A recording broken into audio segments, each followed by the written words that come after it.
Macmillan Audio presents The Last Passenger by Charles Finch. Narrated for you by James Langton.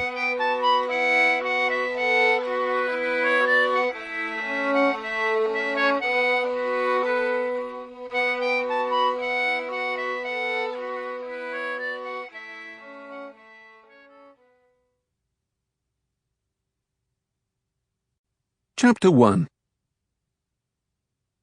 On or about the first day of October 1855, the City of London, England, decided it was time once and for all that Charles Lenox be married.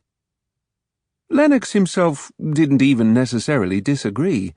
He lived a happy life as a bachelor in the passage through Mayfair known as Hampden Lane, but for the first time had reached a stage when he could admit that a wife might settle his days into a still more contented rhythm. Nevertheless, the city's vehemence in its new convictions about his future came as a surprise. On the second Tuesday of the month, at an evening salon at Lady Sattle's, a footman discreetly handed him a note. Mary Elizabeth Sharples, throw into fire. He studied this epistle for a moment. He knew the handwriting.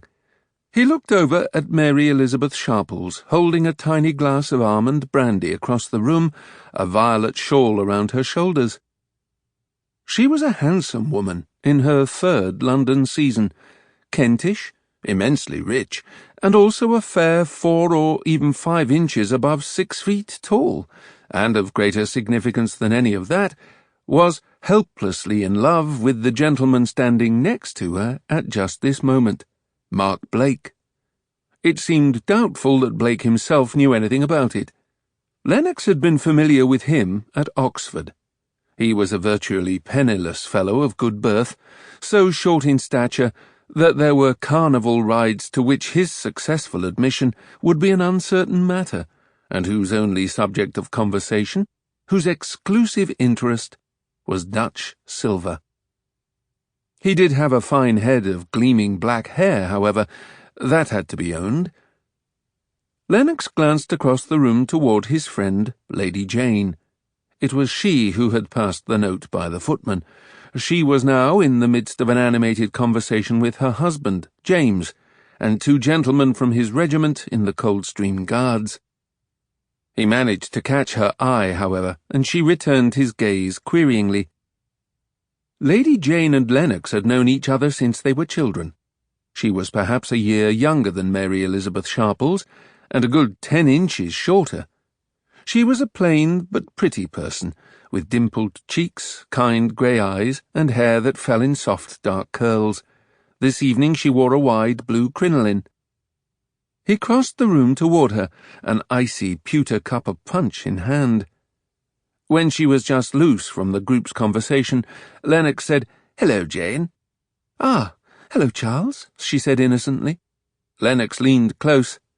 "Shall I really throw her into the fire?" "Excuse me?" "I will do it if you insist, but I feel people would notice. I am almost sure." Lady Jane looked at him crossly. "What are you talking about?" He consulted the note. "You write Mary Elizabeth Sharples," he said in a quiet voice, though the lady in question was some 30 feet away. "Throw into fire." A look of wrath came onto Jane's face. "The note, you fool! You're to throw the note into the fire." "Oh, the note." "Yes, the note, as you very well know." "I was going to eat the note," he said. She shook her head. "How I hate you."